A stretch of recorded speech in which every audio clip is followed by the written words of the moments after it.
I decided to have some fun with it and showed up in the outfit that I wore. A peach polyester, I don't know, slacks with like a button-up shirt. I'm gonna do like the easy, like it was a trip with the kids. You know, Okay. no, I don't really mean it, but no, I did have a good trip. So, tell us how your 2024 went without telling us how your 2024 went, I guess. I won't get too far into it, but Cheech had kind of a little dust up. yeah, a little dust up with Mrs. Chichi, where he is on the phone and she's like, "I thought you were in Ocean City, Maryland." He's like, "Well, I'm in Cape May, New Jersey."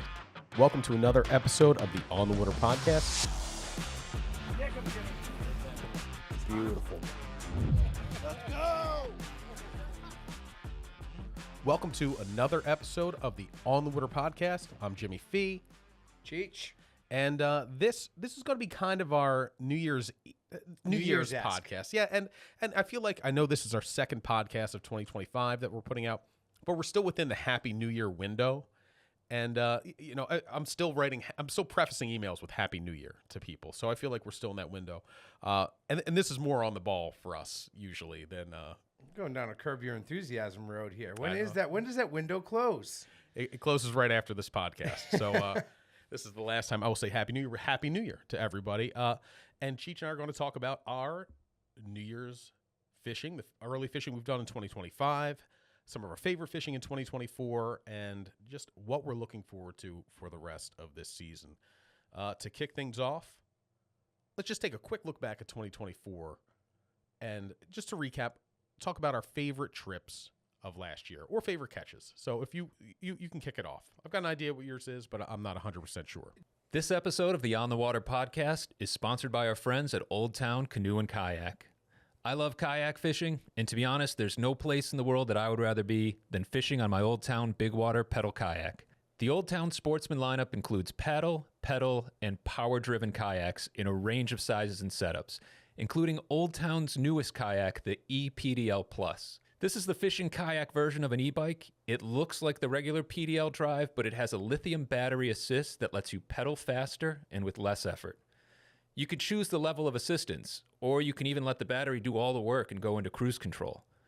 What I love about fishing from the ePDL Plus is that it greatly expands your options, so you can go further, you can get there faster, and you can explore new waters. As a striper fisherman, it's allowed me to fish outflows in areas with heavy current, the places where stripers feed, and places that I wouldn't have the leg power to fish in a traditional kayak. Old Town kayaks are still manufactured, rigged, and tank tested at the Old Town factory in Maine. Check them out, and I think you'll find that the quality of a Maine-built Old Town kayak can't be beat. Dude, 2024 is going to be a tough year to beat. It was like, I always feel like I fish less and less, which I don't know that that's actually true. It's just because I want to fish every single day that anything under 365 days a year is just not enough, right? So it seemed like every trip that like had planning, not the little like, I'm going to go here, take a few casts, but every trip that there was like a date to look forward to. When it sailed, it crushed. Like it was nonstop all season. So I think the best is kind of a coin flip. And one of them was striper fishing, Block Island. We actually made these plans after putting a podcast together with Joe Diorio. And I grabbed a date and thought I was the dumbest kid in the world because it was July 3rd, I want to say. And I would be leaving Cape Cod to go on this trip and have to fight back with, July 4th. Yeah, just traffic. sitting Bournebridge traffic right through July 5th. So I booked it, and I invited my best friend, Ed Hood, and my brother, Dave, on that trip. And, honestly, they're probably the two living people I've striper fished the most with because, growing up in Boston Harbor, you only had like 5 or 6, targets in the salt, and stripers were the ones that you just hammered all the time. So we got out there, and there's iconic fishing, meccas that reach that status and that lure for a reason, right? And it was incredible to roll out there and kind of have that unfold. Like it was the best Block Island has to offer for striper fishing, just played out over that full day. I mean, it looked like tuna pushing these schools of massive stripers. So Block Island is, it seems like so many fish, so many big fish go there and spend the summer. I mean, they're there from, let's say, late June through September when they start heading south. And these are the biggest of the big stripers. Yep. So many of them don't migrate further north than that. And I mean, they get to Newport, they get to Eastern Connecticut, but like that little triangle, if you were going to make one, that is like the big bass Harrow, triangle. big bass grounds. But the thing with Block Island is you can go there when it's go time, and it can be a slow pick. It can be a little challenging. What we found was surface feeds for acres of giant cow bass that were willing to eat docks, soft plastics. I could have jumped on one's back and thrown it in the boat. See, that's better than like what you can usually expect, because Block Island, I think of, at least in the boat, is you go out there, you're drifting eels or you're fishing soft plastics. Not much visual. Yeah, it's not too much on top. It's more drifting over deep structure. Now, I've never been out there. That is one that's high up on my list. I really want to get out there and fish it in the surf. Yep. But I've never been there, surf or boat. But I know you and Chris has been out there a few times. This was your first trip. My first trip ever. It's gonna be tough to top. It was the surface feeds were just nonstop all day long. Sometimes you'll catch a piece of the tide and it's like, oh, there's gonna be a surface bite. Keep an eye out. It was like the city dump. It was nuts. And then like below the boat, it was like with birds, all the birds over top. Is that what you mean everywhere, with the city dump? It was. And at first, I honestly thought the first school of pushing fish that we saw were school tuna, because we had heard that there were some that were kind of pushing in. What ended up happening, I learned from both Joe and Rob Taylor, who was not 100 yards from us. A massive pile of bunker rolled in there, and it just set it. It was like dynamite. It just set it off. And so we got to experience an iconic fishing destination showing out the best show that it could possibly put on. It was incredible. I kind of went there with like the hope. You know how I am. I always fly so high going into a trip, and I'm like, basically like manifesting destiny. This is how epic this trip is going to be. Never goes that way. You wanted your 50-pound fish. No, I wanted all of us to get our personal best, which, was going to be tough. I was in the, mid to upper 40s. Dave was low 40s, and Hoodie was like 47, 48. So we all accomplished that. Our biggest, I think, 6 fish were 52, 50, 50, 49, and a couple at 48, and it was incredible.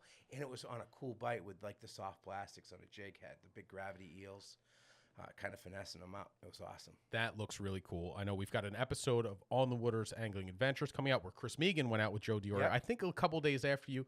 They didn't have quite as good a day, but they still had some good fishing. It was a good week and change, I want to say. Okay. Yeah. And they did pretty well. They had some nice fish, but using that technique where they're using long, slender, soft plastics instead of live eels. And that's really like, I'd like to go out there and catch those big bass anyway, but that way especially there's definitely seems an like art the coolest to it. way. And it was that July 4th weekend. So like I had attended a big party on Cape Cod the night before that was like a 70s theme. So the funniest like kind of side piece of that whole trip was I decided to have some fun with it and showed up in the outfit that I wore, and it was like a peach polyester, I don't know,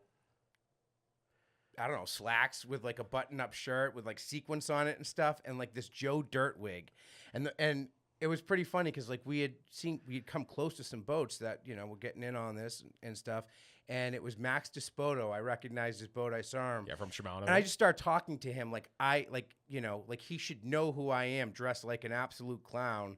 Never said anything. I had white leather loafers on. It was hilarious. So like 2 weeks later, I see him at ICAST, and he had known because he saw the Instagram stuff, and he figured it out after the fact. But he goes, dude, the whole time I'm talking to that person, like I have no clue who this person is right now. So I love that you're like, I want everybody to get their personal best, but I'm also going to go out there and just and goof around a little bit. Mm-hmm. I'm going to wear whatever your 70s costume, but you had an incredible trip. So you think that was your high point? I think so. The other one was probably the beatdown that we put on the Bluefin with the crew that we went out with, you and I and Rob Taylor, and what did we get? 46 Bluefin to the boat. That was a great trip. That's insane. Yeah, there were so many of those smaller bluefin out there. I hope they come back this year because that was really fun. I'm going to go the high road for my best one. I'm going to do like the easy, like it was a trip with the kids. Okay. No, I don't really mean it, but no, I did have a good trip. So tell us how your 2024 went without telling us how your 2024 went. I guess. Huh? That's true. If I didn't catch any good fish, I'd be like, oh, just seeing the children. I don't need to catch the fish anymore. I just want to see the experience through them. I don't mean that at all. You know what I mean? Like I'm not there yet. Maybe I'll hit that point someday. I still have a lot of fish I want to catch, but I did have a really fun trip. I went on the Francis Fleet for a half-day trip, and it's been a while since I've been on a half-day party boat trip. Yeah. I do a lot of party boat fishing, but I'm pretty selective about it. You know, Yeah. you know which ones to go. It's the full day Block Island trip, Yeah. you know, where you're going to do an 8 to 10 hours, or an overnight canyon trip on the head boats. Ones where you get kind of a more serious crew. You have a trained eye for the trips that are like, all right, I'm going to be with comparable skilled anglers. This is pretty kind of like the elitist level.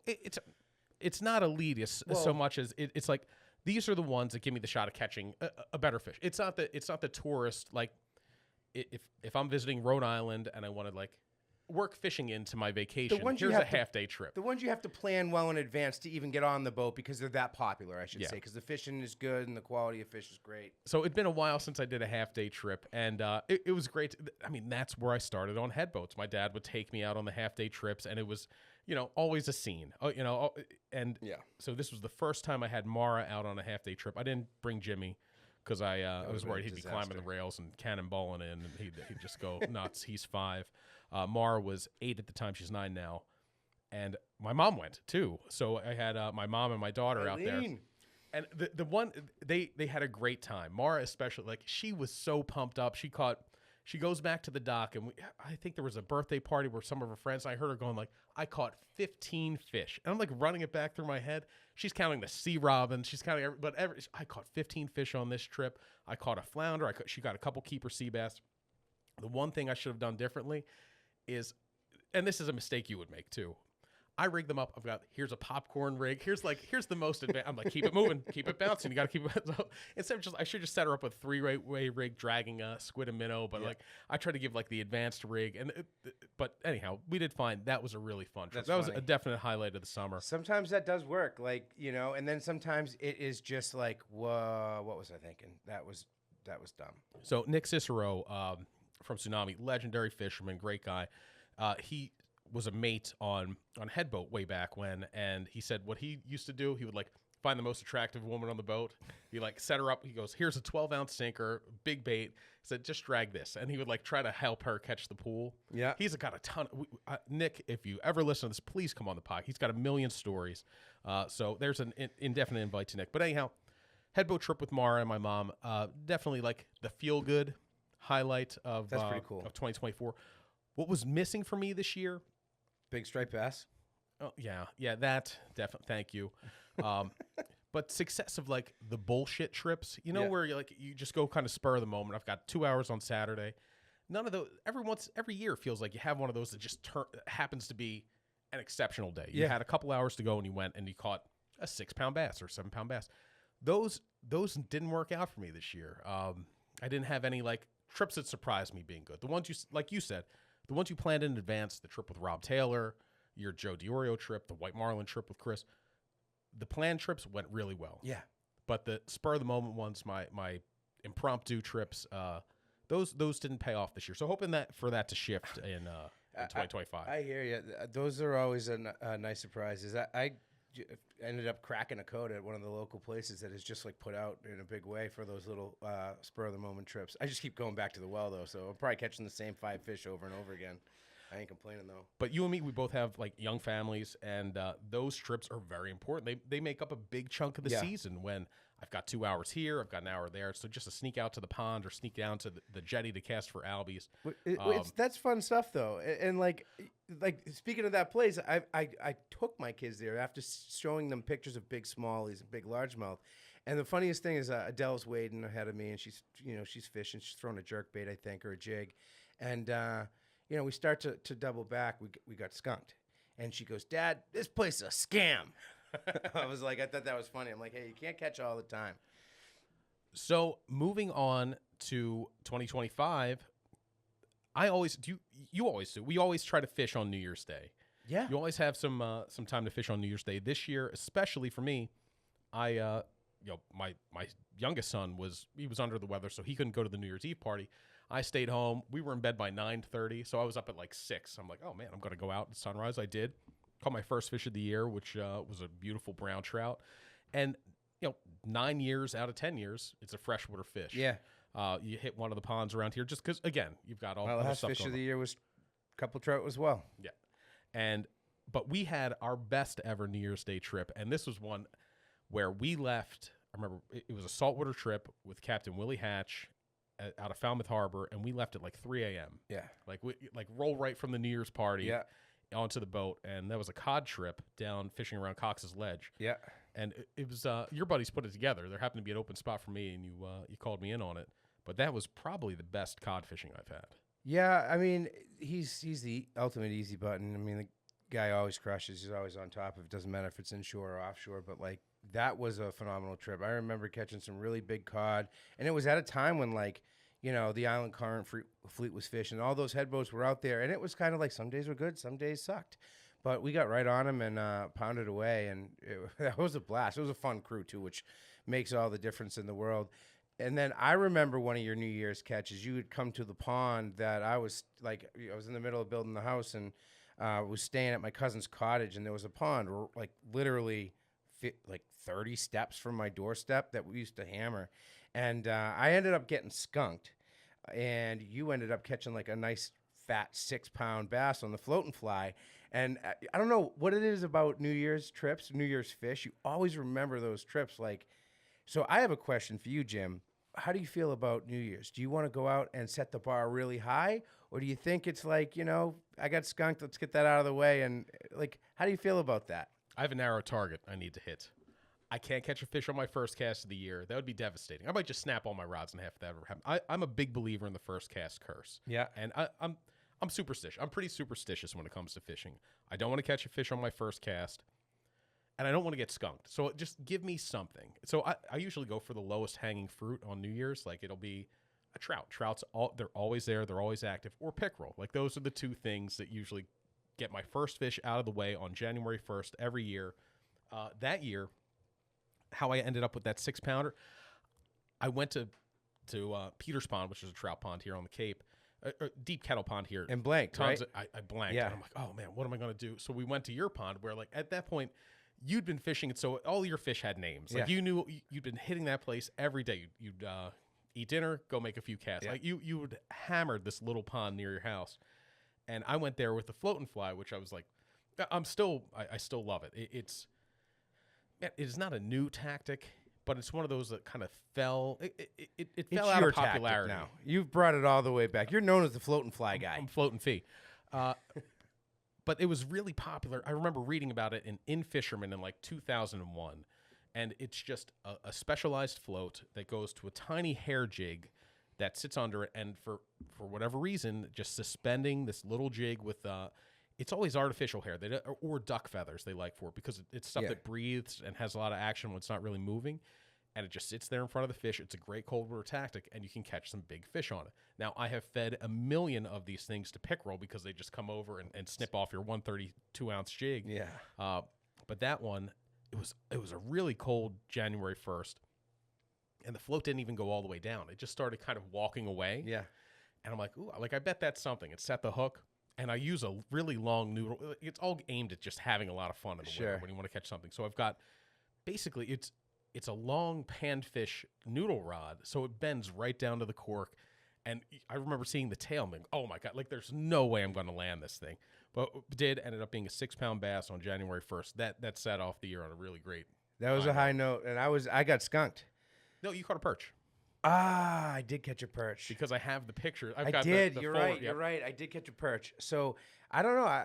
I actually got skunked on New Year's. I had a chance to sneak out, and I should have went to, hit the trout easy button, but I went looking for some cold water jerkbait bass and totally blanked. So it obviously hasn't hurt too much because since then I've caught a massive pickerel and had a successful trip. We're going to get to that. We're going to get to the why your 2025 fishing season is off to an incredible start.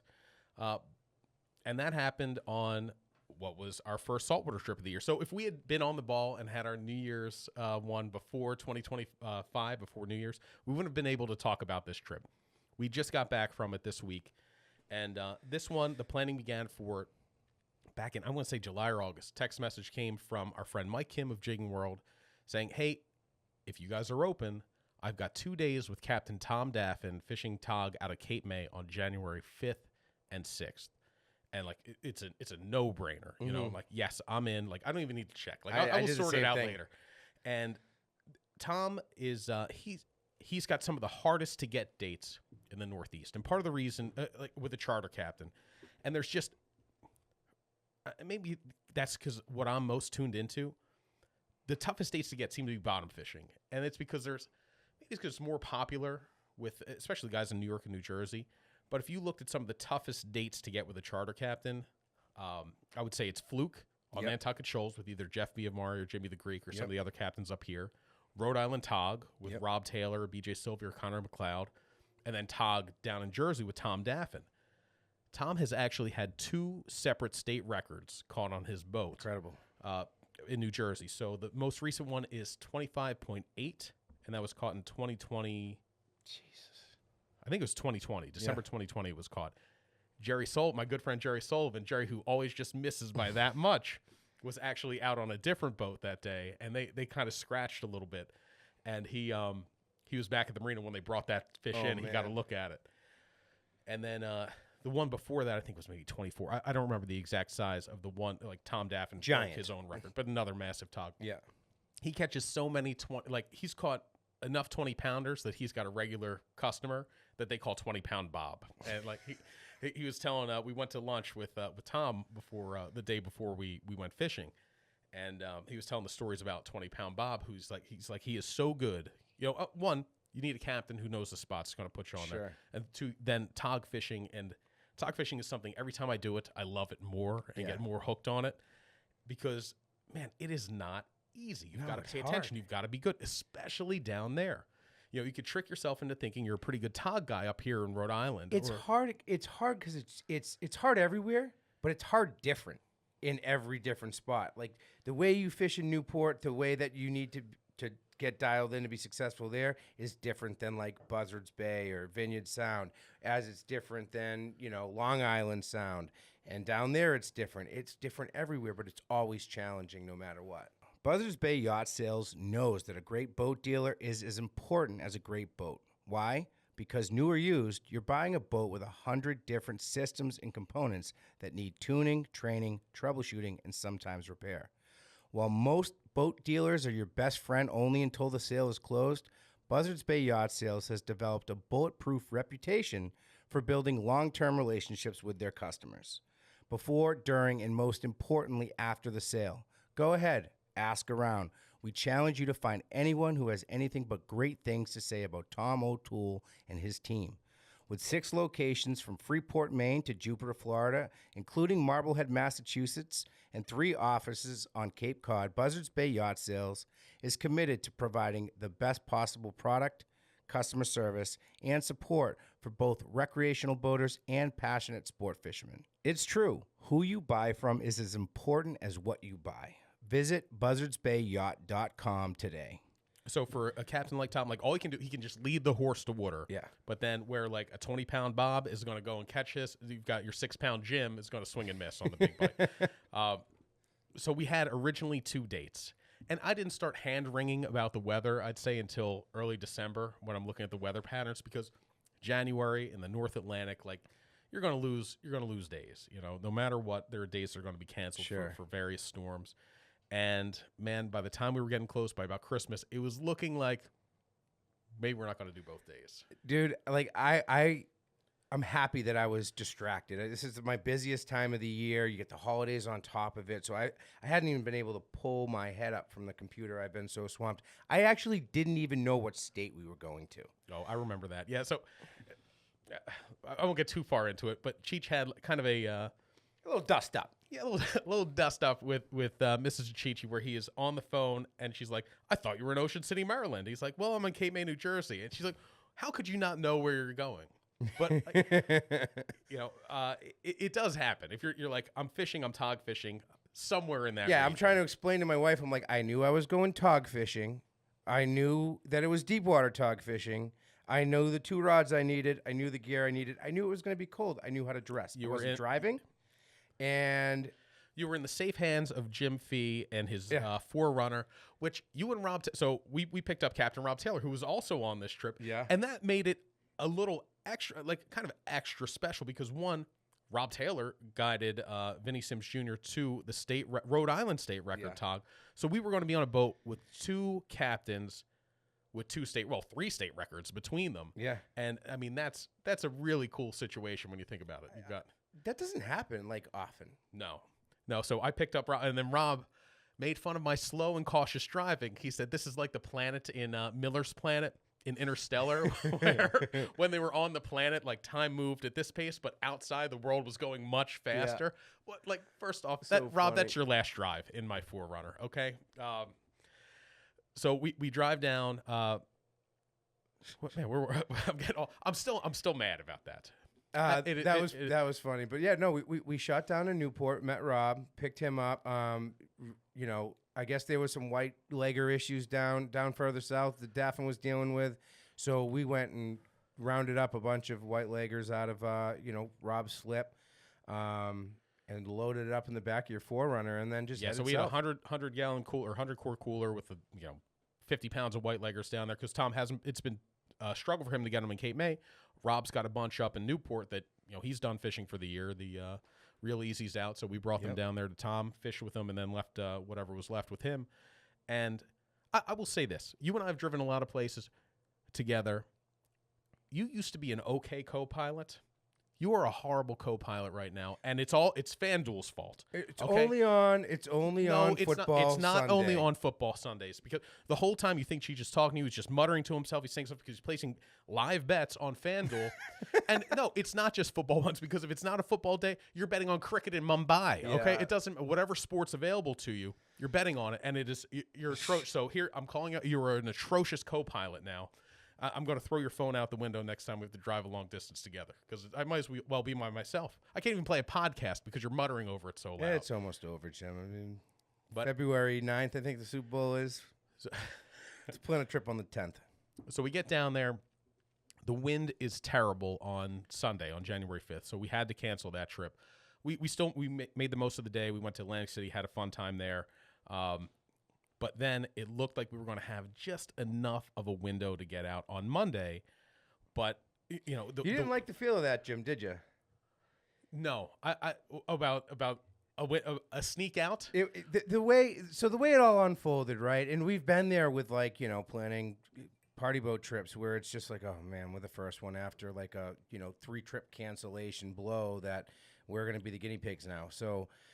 he goes, I don't know if I love that we might be able to sneak out on Monday. He goes, how I heard that is we're going to just poke our heads out of the jetty and go to the closest rock and soak some crabs and have some laughs and probably catch nothing, And I'm like, I don't know. I don't see that. I don't see this crew. I don't know if I hope not. So in the days leading up to from here in Massachusetts, before making the drive, that sounded, I'm like, I don't know, man. That's a long way down there for a sneak out, and we'll see. But then when we got down there, it ended up being it was a great time before we even got to the fishing. If you book a charter, yeah. I'm sorry, I didn't mean to. No. If you book a charter on vacation, you don't know the person through Adam, and that's kind of like how the things, they're just taking your money. And you're probably not going to get there. A lot of times, that's a blanket statement. I don't necessarily. You worry about that, but with somebody of Daffin's caliber, he's just going to cancel. He's going to be like, guys, it's not happening. I'm not going to waste your time. I'm not going to waste my time. So I kind of put some faith in that, and. But even so, just the chance to get down there. Sunday was a good day. Still, we had lunch with Daffin, Cope, Rob, and Mike, and then we went to AC. It was fun. Just a chance to hang out, making the most of a canceled day fishing, and that's it felt like a trip that was built for my enjoyment, dude. It was, oh my god, we get right down there, feasted at a Korean barbecue place right near Mike Kim's house in New Jersey, then headed further south, and got settled in, and next thing you know, he breaks out a suitcase with a bunch of poker chips, and I'm like, let's go, this is awesome.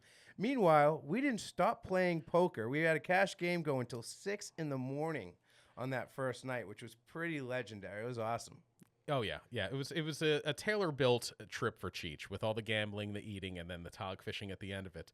I've never seen so you had a healthy glow about you the whole time. I was in my element, and then that glow turned into a blinding radiation when we finally got out on the trip itself.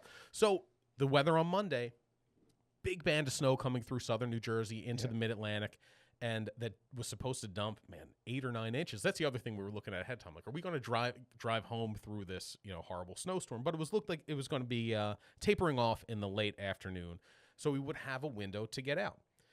Even though it was snowing like crazy, it was dead calm. And so it was flat calm, no wind until about noon. So we had just enough time. And Tom said we were going to hit the Cape May Reef because we wouldn't be able to get further offshore. We get to the boat. He's shoveling it off. I mean, I've done some fishing in the snow, obviously, but I've never been in a situation. Been on head boats. I've seen on party boats where they're shoveling them, yeah. But nothing like that. And it was coming down at such a crazy clip, going down the gangplank through the snow. I remember watching Mike basically snowboard down there with his rods. And dude, that was impressive. Like, we're all like gingerly walking with our hands full. Like, if I fall, I'm going to look like an idiot and probably get hurt. And next thing you know, Mike just kind of like turns sideways and does a jump skid and slides down the whole thing. I'm like, why didn't I think of that? So we get down there, we clean off the boat, we head out through the inlet, and Tom's like, I'm still not sure what the ocean's going to look like when we get out there. Visibility was really tough. Dude, I was kind of worried about that because I've never left out of that marina, and he had mentioned it a couple times, and I'm like, how gnarly is this going to be? And that will be terrible to get all amped up to go, and then just do this ain't happening. But it was calm enough. We got to Cape May Reef, and then Tom didn't like the temperature reading because it was 39 degrees, the water. But, of course, that surface temperature had been snowing all night, and so he pushed on a little further. That's when I was already excited. I was just happy we were getting out fishing. When he goes, you know what, we're going to push a little further. That's because his number's further off, man. That's where the 20-pounders are. That's where the 10-pounders are. And both of us, for a while, have made no bones about that. Like, a 10-pound, a double-digit tog is the highest of high. It's something that we're both ravenous for. Mike has fished with him enough. Robbie knows enough about his program, and it was like we're looking around, and it's like we got a salty crew. Like, we were like almost conspiring on how to like put enough bugs in Captain Daffin's ear to be like, all right, I got the right crew for this. If I'm comfortable putting the boat through it, like, we can deal with this. This isn't your normal, like, I got to make sure my charter's comfortable type of trip. I got these 4 savages with me. Let's roll. I mean, he's got a gorgeous boat. That boat is incredible. He's got a 38 Calvin Peel that he built himself. He got it delivered with the engine dropped in it, the shaft in it, and then built it from that point up. The hull above, from the basically, the hull up. Now, I fished with Tom twice before, once for an episode of On the Waters Angling Adventures, which you can see on YouTube. It is one of our most popular episodes ever. Yeah. And we had a great day of tog fishing. Didn't get any giants, but a ton of big ones, or a ton of good ones, a ton of good, healthy ones. And then I fished with them the following year, and that was a tougher trip where I think we landed 2 keepers the whole trip. One was 16 inches, the other one was 16 pounds. And Sean Jones, our friend and former coworker here, he caught the 16-pounder. So, like, even on a slow day with Tom, there's the shot for that one giant. Quantum is back and saltier than ever with the new Benchmark and Strive saltwater spinning reels. Last season, I used the Benchmark in the surf from Cape Cod to New Jersey, catching bass and blues on my 6000 model and albies and fluke on my 2500 model. The seal lock protection and IPX6 water resistance rating kept the reel performing flawlessly through every splash, spray, and accidental dunking. The best-in-class carbon fiber drag stayed smooth and put the boots to the fish. I cannot wait to break these reels back out when the stripers return in the spring.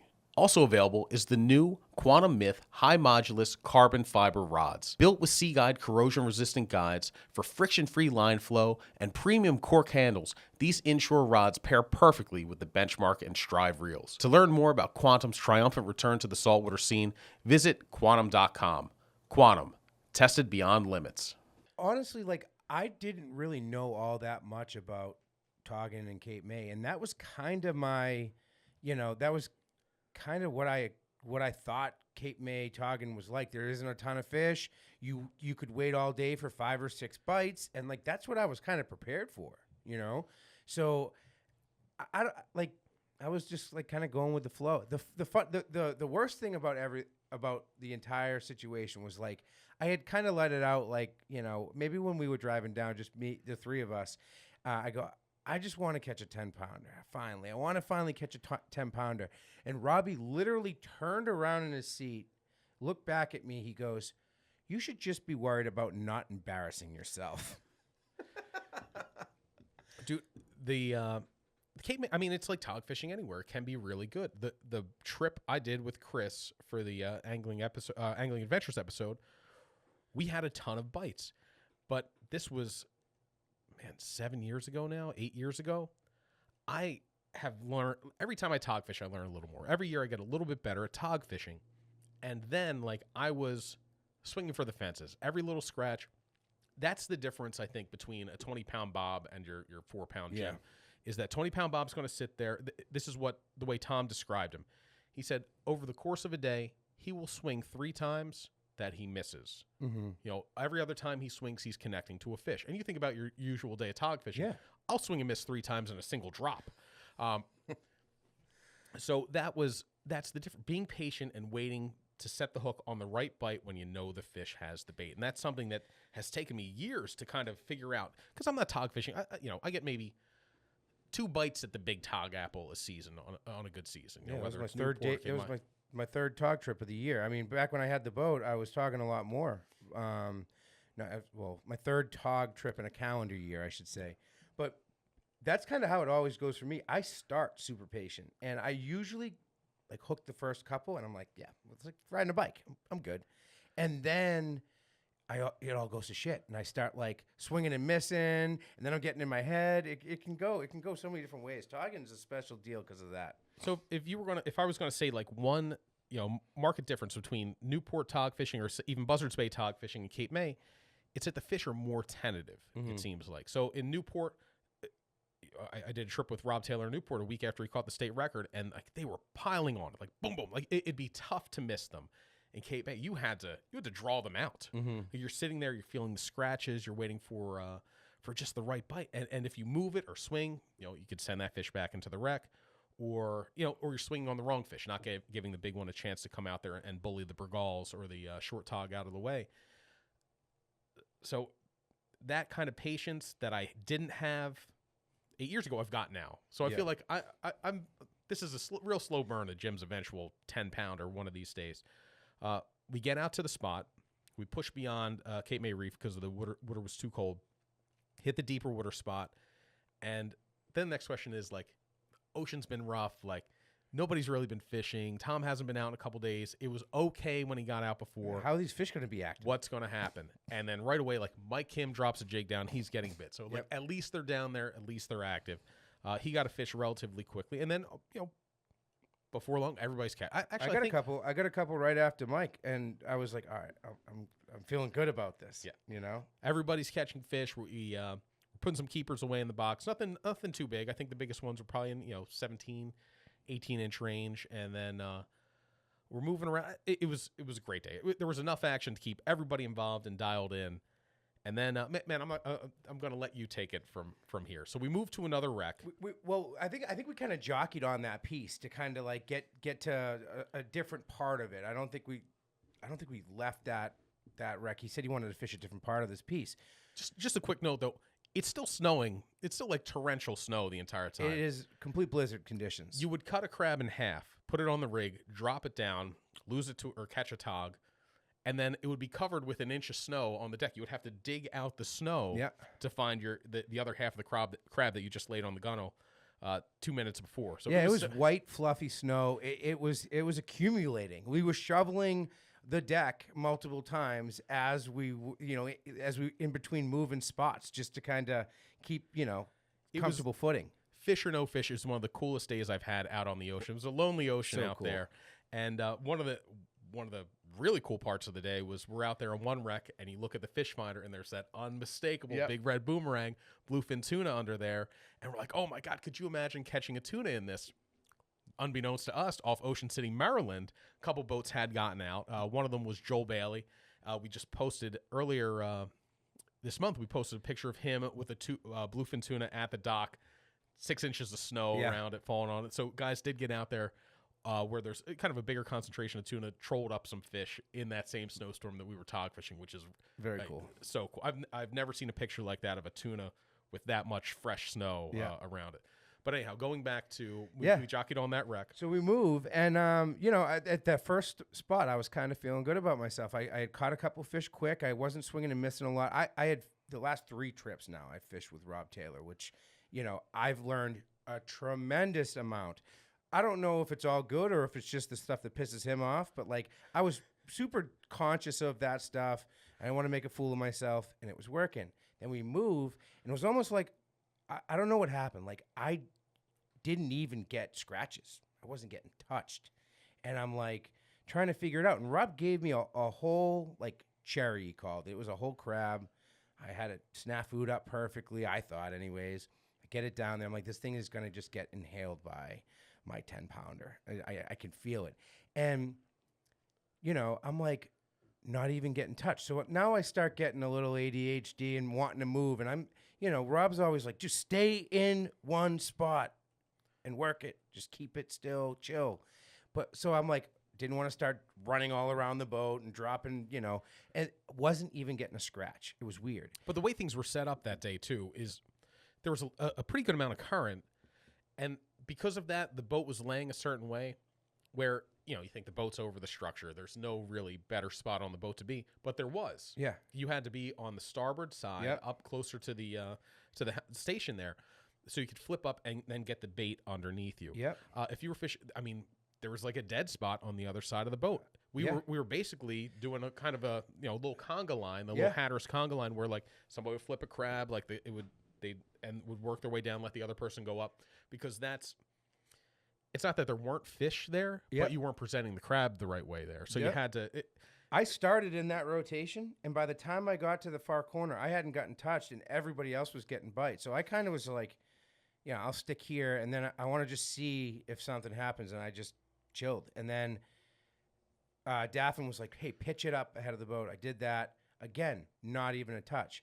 So then I went back in the zone, and when I reeled up, Robbie goes, that thing's still pristine. I go, yeah, it didn't even get touched. He goes, give it a little smash. So I gave it a little smash, broke it, got the juices flowing. So like took the sinker and cracked the top shell of the crab just to get a little more scent out there. Yep, exactly. And then I go back in line, and I make it all the way back to Deadsville without a single scratch. Meanwhile, got, you to the left of me or Robbie to the left of me catches a fish. Kim has jigged up 2, and it's like, what the hell's going on? So I'm like, what the hell with this? That's probably like a dead foul crab that he pulled out from your glove box or something in your Forerunner and just gave it to me to take me out of the game just as a little prank. So I go back into the well and I pull out the biggest crab that was in there. And that's usually not my pick. I don't know what made me do it, but I did it. Trimmed off the claws. I left like just the little knuckles and snafu'd it up. I cut the crab in half, and it just had, it was just beautiful, full guts in it. I dropped it down, and by the time I took 2 steps to get to the corner, maybe like 10 seconds after my bait actually touched down on the bottom, I felt a little scratch, and then all of a sudden, it was almost like a vortex, like caught up in my rig, and I just like lost contact with it. I thought I fell off a piece of the wreck, So I opened my bail a little bit, and no line came out. So I like came up tight a little bit, and as I was doing that, I see my line kind of jolt, and then as I got a little bit of tension on it, because I kind of like to fish a slackish line, I felt the second like good thump that I usually swing on, and I just swung, and when I ever felt the head shakes that, responded to me setting the hook, I just went, uh-oh.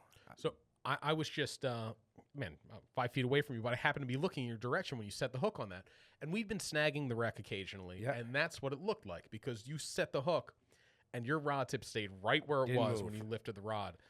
And my first thought was, oh, it's the wreck. And then I saw it jump up and then just start unloading. So like, right at the end of the first drift, I had broke off in the wreck, and I'm like, I look over at the rods, and I'm famous for this. Like, instead of rigging up my own rod again, I'll just be like, whose rod is unattended right now that I can steal? No, I'm aware.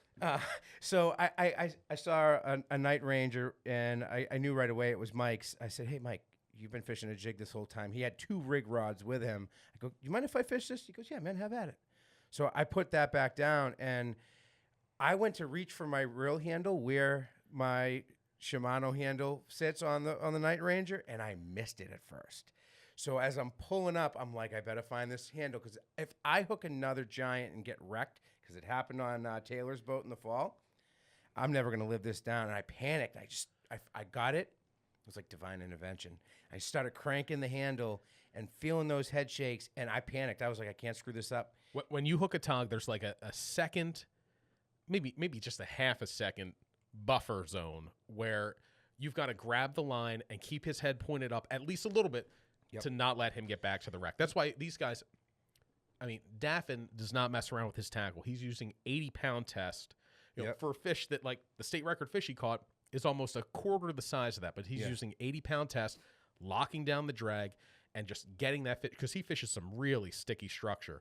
And so that's what you want to do. You want to make sure as soon as you set that hook, get a couple cranks, get some line on the reel, make it impossible for that tog to get back into the structure. And even with that, you know, it still happens. They still do. It still happens. I mean, a lot of times there's structure above where you hook that fish that they can catch on the way up. So, like, you know, there's some luck involved. But, like, whenever I'm fishing, when I know I have a chance at, like, a really big tog, I try to, like, you know, get in the frame of mind where it's like, as soon as I make the decision to swing, I have to be turning that handle as I swing, so that I don't even give it that split second, because you just never know what you're going to find yourself attached to.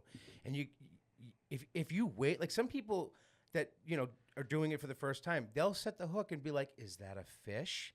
And they'll pause, and you have no chance at landing that fish. It's going to just crawl into a crevice, and, you know, your best chance is to open the bail and let it hang out for, you know, 20 minutes and hope the thing swims back out. So I didn't want to be in that position, and I don't think I took a breath for the first 30 seconds. And then You were turning blue. Yeah, and then, you know, in the back of my mind, I could hear Robbie's voice from the last fall trip being like, all right, you can calm down now. It's almost to the surface. Take your time with it. So, like, I got it to the point where I'm like, we're fishing, you know, 90 to 100 feet of water, and I'm like, this thing's 30 feet off the bottom now. You know, I don't even think it could make a run. I was locked up on the drag. And I'm like, now I can just kind of enjoy this fight. And I thought it was like a 7 or 8 pounder. Because, you know, when you hook a tog and it's like, I usually fish a lot of really light stuff. And I'm like, oh, damn, this is going to be like a 7 or 8 pounder probably. And it's like a 2 pounder. It's like, these things are awesome. That's why I love them so much, right? So I had no expectations. I knew it was a good fish because of the head shakes. But it wasn't like it was peel and drag, because it couldn't unless it was a tuna. With the way I had my my reel just locked, and when I ever saw the size of it, I just got real quiet. So I managed to, as soon as I saw the rod bend over, I reached into my pocket and started filming. Thank you for that. Just because, you know, I wanted to be there for the moment. I to see if to be able to look back on it. No, you wanted me to lose it and screw it up, and then get everybody's reaction to that, because you love to root for my demise, Jim. I make it seem like I like rooting against you. I like to do better than you a lot. Very competitive. But no, at the end of the day, I want you to succeed. I want to see you catch all the big fish too, just not as big as my fish. But I had the video out, and I remember at one point I handed the phone to Mike because he had a better angle on it. And then he hooked a fish while you're fighting it. So he hands the phone back to me. It's kind of a chaotic video. But I remember getting that first look at it, and all you see is this long streak of white. Yeah. And once the big ones, especially the big males, have that kind of like cream-colored belly that goes from their big, you know, they call them white chins. They've got that big pronounced white chin, streak creamy white down the belly, and that's what I saw down deep. And I'm like, oh, man, this is a big fish. Then it swung. You swung it toward you were off the stern there, off the stern corner. Swung it toward the starboard side, and that's when I saw how broad it was. Yeah, you know, like the distance between the eyes on the thing. And I'm like, oh my God. To me, when I saw the size of its face and its lips, I'm like, this is a different animal than I've ever seen in person. Period. And I'm like, that's big. It was big enough to have no idea how big it was. Like I'm seeing him like, is this? Did he get a 20 pounder? Because I don't have a great gauge for. I don't see a tog that size. I was like, what is this thing? Like, and I was just kind of like quiet. But one of the funniest things after, like, you know, rewatching that video, because like I'm trying to pay attention, but there's so much going on around me. Because I think, you know, you got Daffin and Taylor and Mike Kim, who's got a 22-pound tog under Every his person belt. on that boat has a tog over 15 pounds, except you and I, who didn't have one over 10. So like they're all like, joking around. The funniest thing was as soon as I hooked that fish, Daffin goes, "Where the f- this kid come from?"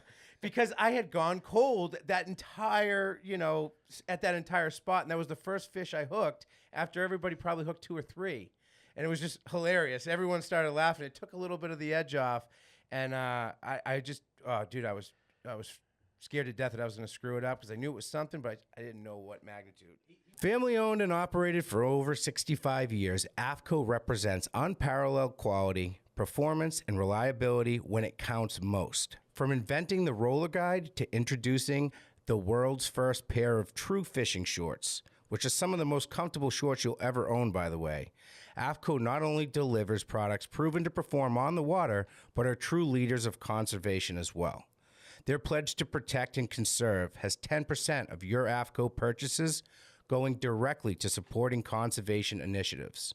Beyond their fishing shorts, a couple of my personal favorites are the Barricade Elite bibs and jacket, as well as their line of Reaper sweatshirts, pullovers, and jackets. Check them out at afco.com. AFCO, any fish, any water. He was pretty docile when he got him to the surface. Tom was able to scoop him in the net, made the net look comedically small. That was the other crazy part. Like when he pulled that net out, it literally looked like Andy Nebreski's plunger with the little steamer net on top of it with that fish over it. I'm like, that's the net?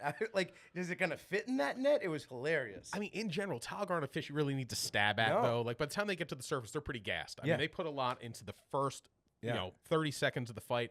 Maybe, the really big ones have some extra runs in them. But the time you get them up to the boat, like, they're ready. Yeah, especially in that kind of depth. I mean, you'll have fish in, like, 30 feet of water that will, like, get back down to the bottom when when you're fishing kind of like shy gear and stuff. But yeah, it was done. And then my mind just went to, like, I have no experience with a fish this big boat side. Like, what's it going to do? So, like, I defaulted to, like, giant fluke status where I'm like, I'm just going to let this hang out with, like, not too much pressure, but just enough. And then I got Taylor next to me going, "Don't run your rod into my line. I'm getting a bite." And I'm like, shut up, dude. I'm like, look at this thing. Just leave me alone. Can we get it in the boat? Let me have my moment. I know, right? So Tom scoops it, puts it on the deck, breaks out the scale, and he had you read it. You know, which I liked. I liked that was nice. And when he looked at it, he goes, "Read that for me." Dude, I couldn't believe it. Tell us the weight. 14 and a half. 14 and a half pounds of big Cape May tautog. Brutus tautagus. And the fish, kudos to you, man. You made the decision to release that fish.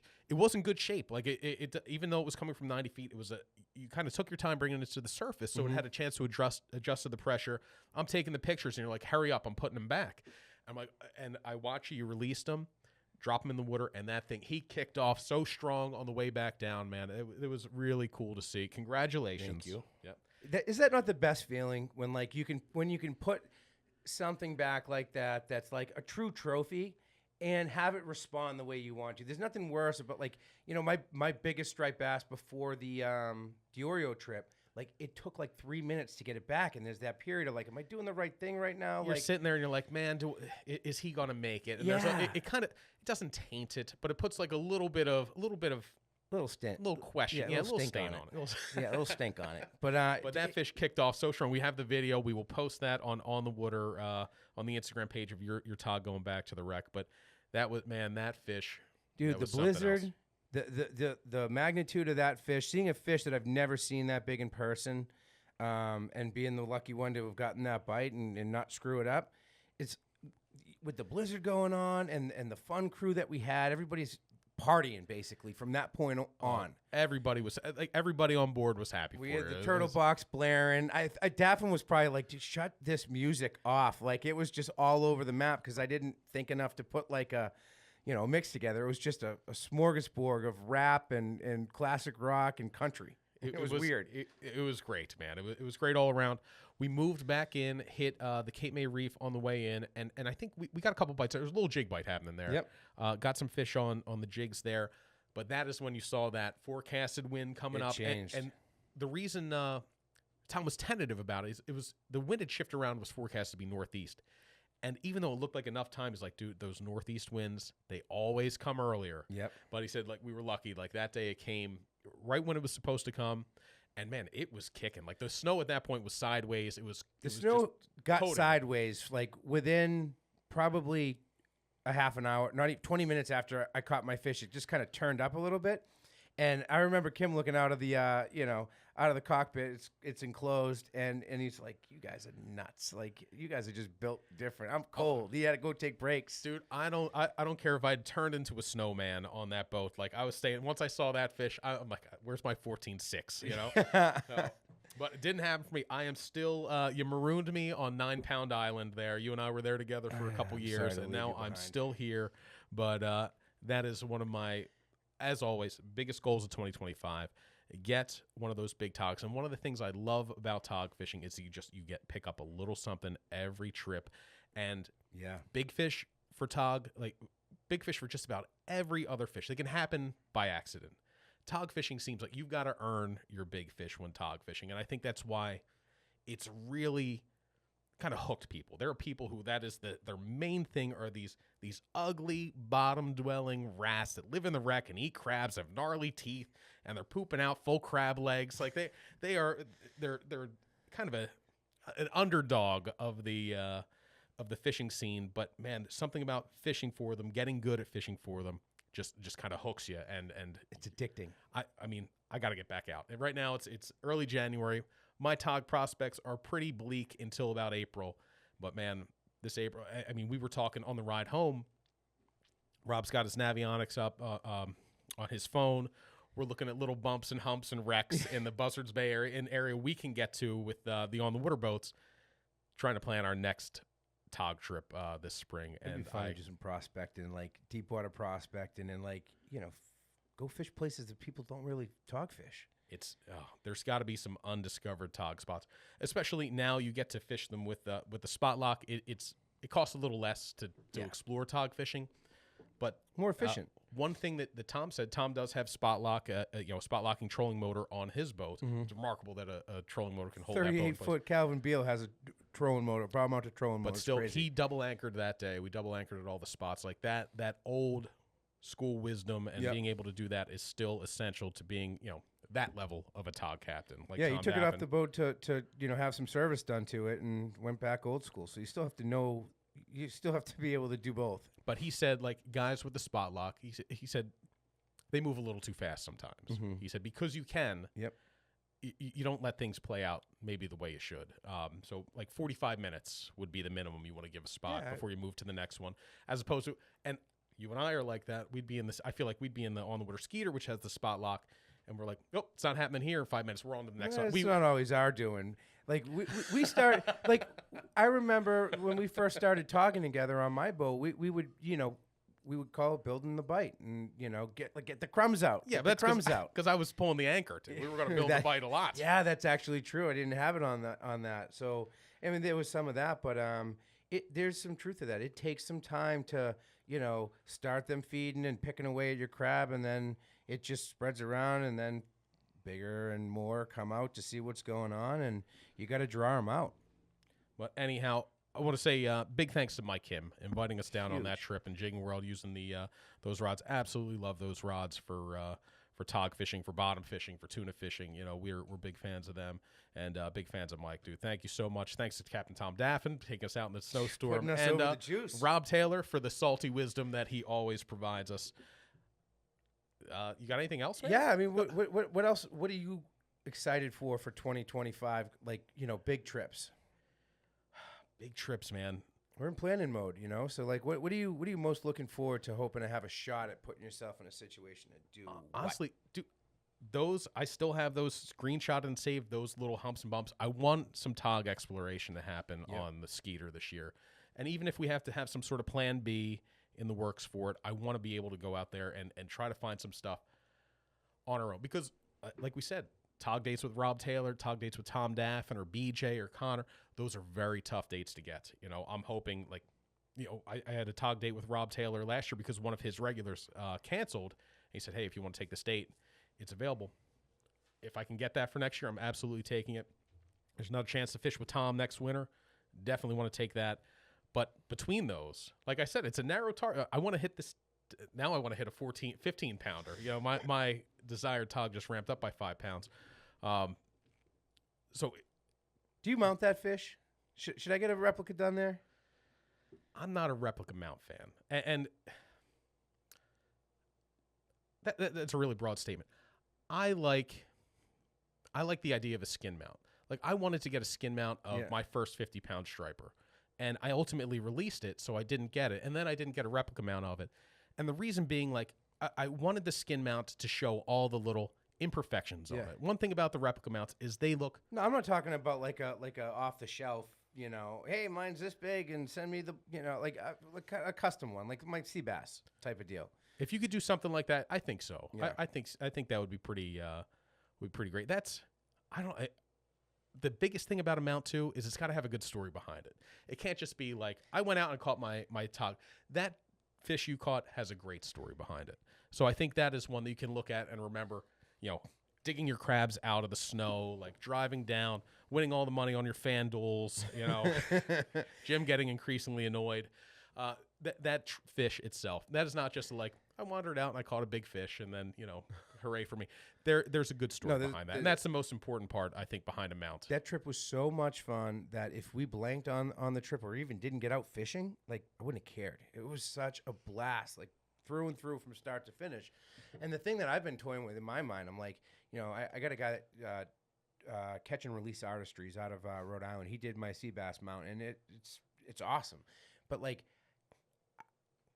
I'm pretty creative, and I'm stumped on like, how could you potentially like get that kind of like blizzard element into like a pedestal mount or any kind of a mount? Because I'm not just talking about a mount you put on the wall. He usually builds out that scene. Like my sea bass is a pedestal. It's on paper mache, like hardened material that he literally scraped barnacles off of piling, and has a crab in the crevice and a blue crab out on the sand with shells and seaweed going to eat that crab with his claws out. But like, I want to find a way to incorporate the blizzard element of it. Speaking of cool mounts, when we were before we left, we were at in Newport.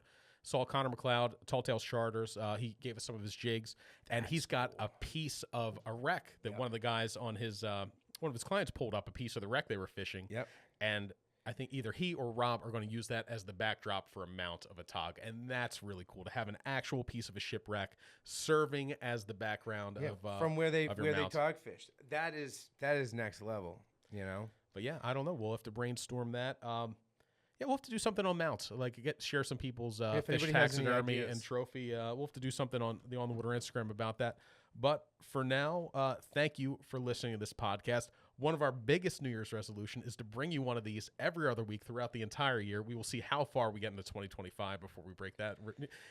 Even odds whether it lasts as long as my diet. Under November 15th. That's the over under. I'm going to go the over this year. All right. Sounds good. What's the odds, Jim? I don't know, man. That's your category. All right.